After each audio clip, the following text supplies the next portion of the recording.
Hello hello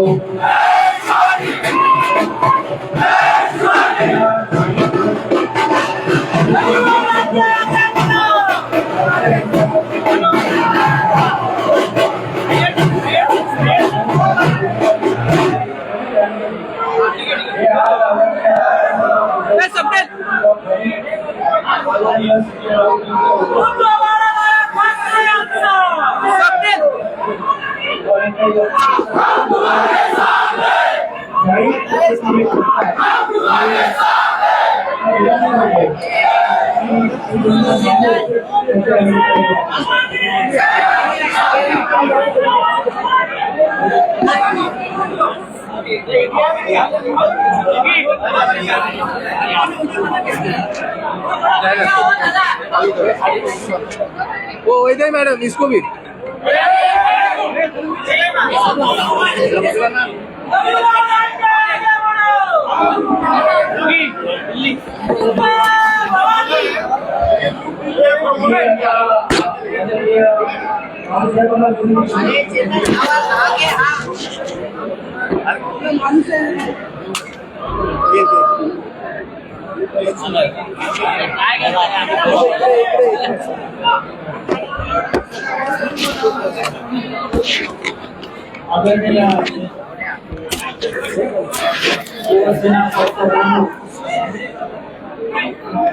Uddhavji Thackeray आणि भोसरीच्या विधानसभेतून एक धगधगती मशाल घेऊन आपण इथे आलेला आणि ती धगधगती मशाल म्हणजे आपले रविभाऊ पाटील.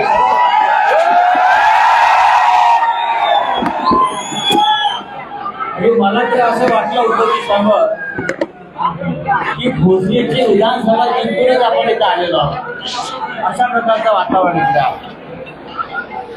आज हरिभाऊचा शिवसेनेमध्ये प्रवेश होतो आहे. ते शिवसेना परिवारात सामील होत आहे. रविभाऊ भारतीय जनता पक्षात होते पण त्याही पेक्षा त्यांचं कुटुंब हे जनसंघाच्या काळापासून जनसंघात होते मग भारतीय जनता पक्षामध्ये आले. असे रविभाऊ आज शिवसेनेमध्ये शिवबंधन बांधून शिवसेना परिवारामध्ये आहे. महाराष्ट्रातलं राजकीय वातावरण किती झपाट्यानं बदलत आहे याचा आजचा रविभाऊचा पक्ष प्रवेश हे ज्वलंत उदाहरण. आपण सगळे रविभाऊंचे कार्यकर्ते त्यांच्या कुटुंबाला मानणारे लोक आजपासून शिवसेना परिवारात आलेला शिवसैनिक म्हणून काम करणार आहात आणि शिवसेनेच्या विचाराने माननीय पक्षप्रमुख उद्धव ठाकरे यांच्या नेतृत्वाखाली आपल्याला पुढल्या दिशेला जायचं.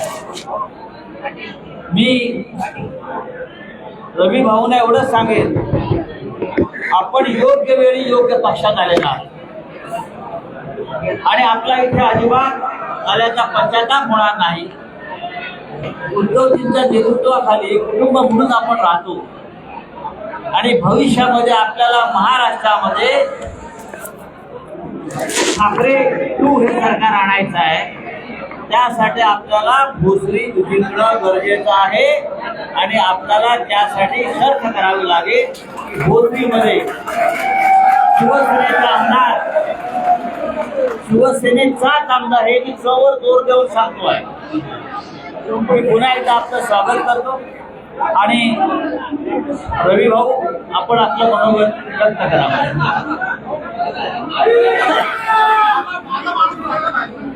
छत्रपती शिवाजी महाराज की धर्मवीर छत्रपती संभाजी महाराज की भारत माता की सर्वप्रथम हिंदू हृदय सम्राट बाळासाहेब ठाकरेंना मनापासून वंदन करतो.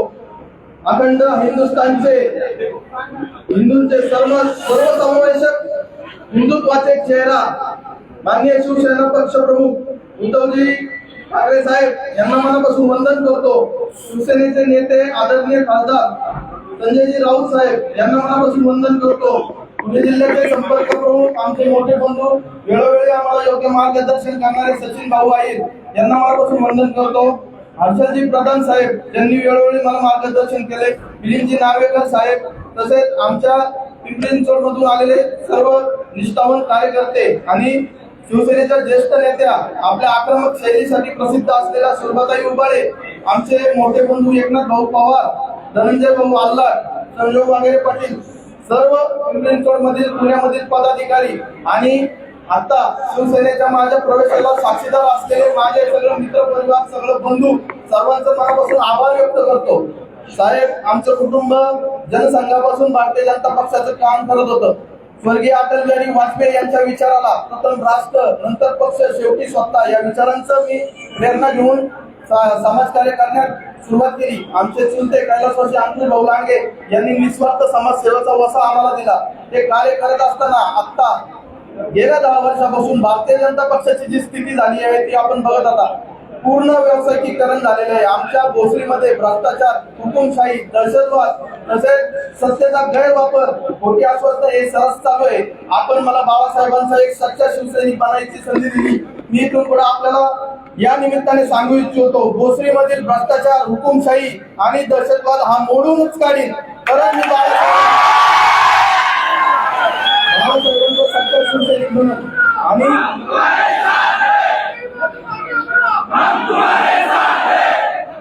आपण आपल्या सर्वांनी मला आशीर्वाद दिले, स्वागत केले त्याबद्दल मनापासून आभार मानतो.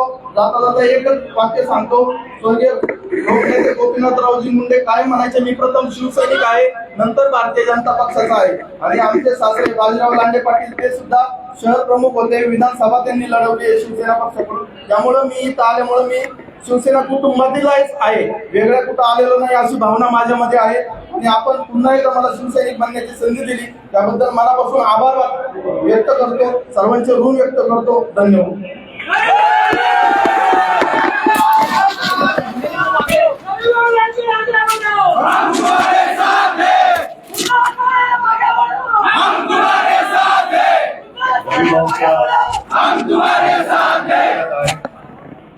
आणि रविभाऊ तुम्ही जे सांगितलं, बाजीरावांचा उल्लेख केला, बाजीराव मला चांगले आठवतात.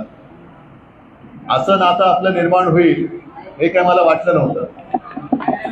आता बाजीराव तुमचे सासरे म्हणजे आता तुम्ही सासरे आलात की माहेरी आलात? घर एकच आहे, घर एकच आहे.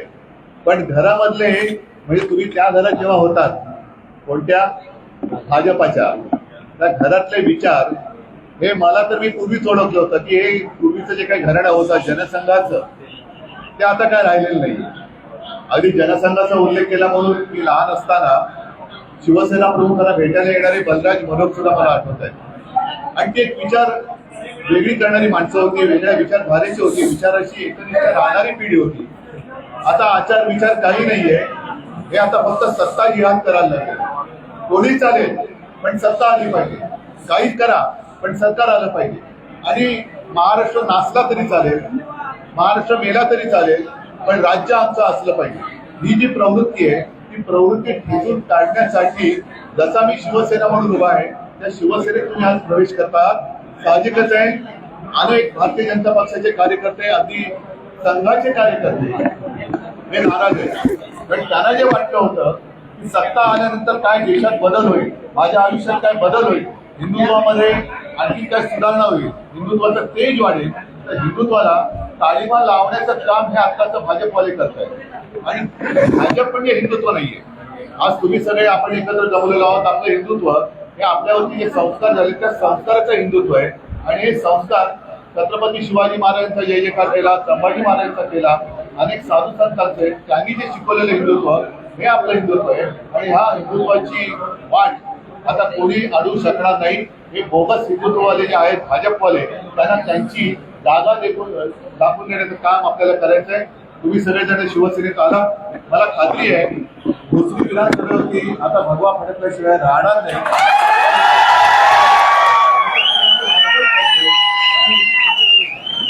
आता मी तर केवळ प्रवेशासाठी तुम्ही इकडे आलेला आहात. मी तर आता राज्य फिरायला सुरुवात केलेली आहे. भोसरीमध्ये येऊन जाहीर सभा घेईल तेव्हा आणखी मला जे बोलायचं ते बोलेल. तुमचं आपल्या सगळ्यांचं स्वागत करतो. धन्यवाद. जय हिंद, जय महाराष्ट्र. बदलापुर के 2 माइनर लड़की के साथ जो है साहेब मराठीत बोला. उसका एक मराठी दे दीजिए. दुर्दैवी घटना आहे साहेब. ऐकू येतं? हा येतोय साहेब बोला साहेब.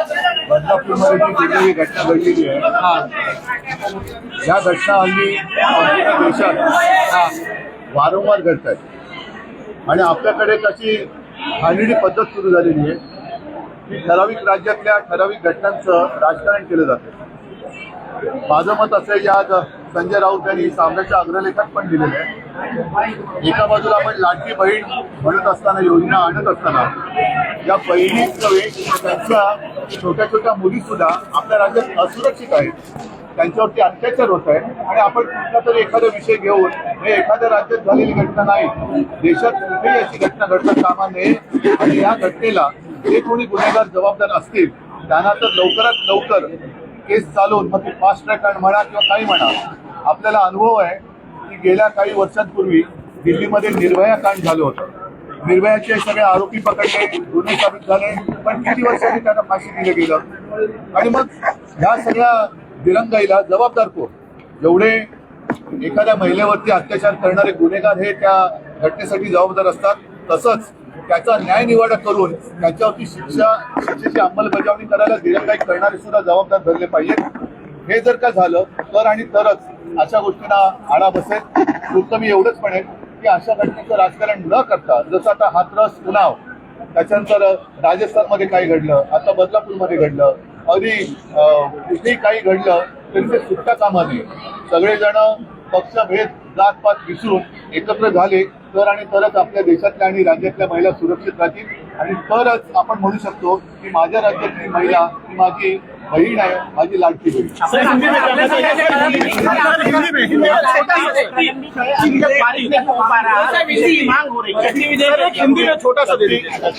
जे विधेयक आम्ही आणू इच्छित होतो त्याचा मसुदा जवळपास तयार झाला होता. सर्वांना कल्पना आहे की त्यावेळेला अधिवेशन होते ते 1-2 दिवसाची होत होती कारण त्याला कोरोना होतं.